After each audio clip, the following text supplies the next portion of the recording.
জীবনের সব থেকে একটা চরম সত্য কি জানো? কারোর সাথে রোজ কথা বলার অভ্যাস বানাতে নেই, বা কাউকে নিজের অভ্যেস বানাতে নেই।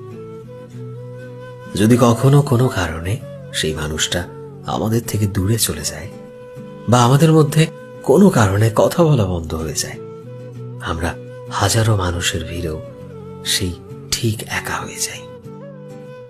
যেখানে শান্তির খোঁজ করতে যাই না কেন, আর কিছুতেই কোথাও শান্তি খুঁজে পাই না, সে মানুষটাকে ছাড়া আমরা যেন একেবারে নিমেষে শেষ হয়ে যাই। তুমি হয়তো ভাববে যে খারাপ লাগাটা ঠিক কমে যাবে, কিন্তু রাত যত ঘনিয়ে আসতে শুরু করে খারাপ লাগার পরিমাণটাও ততই বাড়তে থাকে। আমরা ধীরে ধীরে নিজের বন্ধু বান্ধব, পরিবার, আত্মীয় স্বজন, ঘোরাফেরা সব কিছু ভুলে যাই, একা থাকতে শুরু করে দিই। আর আসলেই আমরা সব শেষে বড্ড একাকিত্বে ভুগি।